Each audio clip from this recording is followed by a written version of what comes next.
நேத்திரமும் க்ஷேத்திரமும். க்ஷேத்திரக்கோவை என்று பல ஸ்தலங்களின் பெயர்களை சேர்த்து அப்பர் சுவாமிகள் ஒரு திருத்தாண்டகம் அருளியிருக்கிறார்.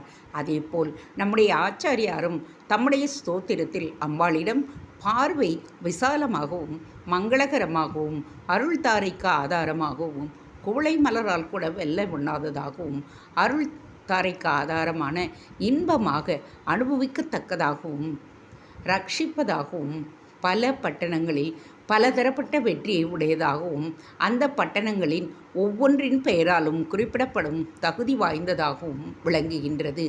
இது திண்ணம்.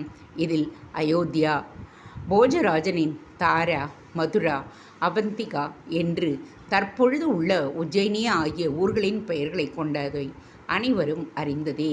விசாலா என்று ஒரு ஸ்லோகத்தில் வருவது ஒருடைய ஊர் பெயர்தான். பத்ரிநாத்துக்குத்தான் அப்படி ஒரு பெயர். ஜெய் பத்ரி விஷால் என்றுதானே கோஷம் போடுகின்றோம். ராமாயணத்தில் விஸ்வாமித்திரர் ராமலட்சுமணர்களோடு கங்கையை தாண்டிய பின் மிதிலைக்கு செல்லும் முன்பாக விசாலா என்றொரு ஊர் வந்ததாக இருக்கின்றது. கல்யாணி என்கின்ற பெயரிலும் ஒரு ஊர் இருக்கின்றது. கல்யாண் என்று மும்பாய்க்கு வடக்கே உள்ளது. கன்னட தேசத்தில் பீடார் ஜில்லாவில் கல்யாணி என்றே இருக்கின்றது.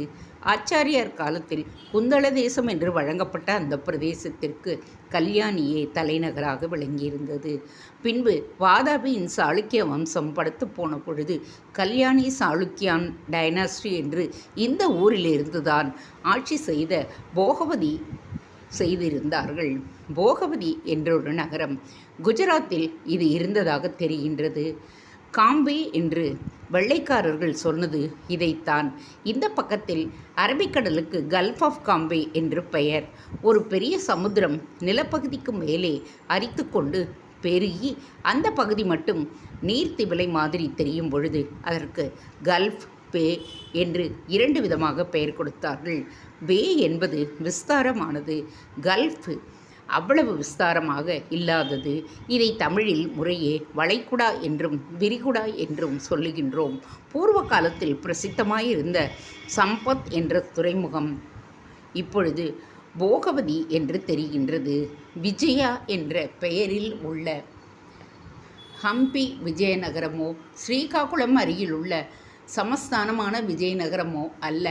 ஹம்பி விஜயநகரம் விஜயநகர சாம்ராஜ்யம் முன்னால் வித்யாரண்ய சுவாமிகளின் பெயரால் வித்யாநகரம் என்று அதனுடைய அரசன் புக்கராயன் வைத்த பெயர் பின்னாளில் விஜயநகரம் ஆகிவிட்டது. இதுவும் இன்னொரு விஜயநகரமும் ஆச்சாரியார் நாளில் இருந்ததாக தெரியவில்லை. அவர் சொல்வது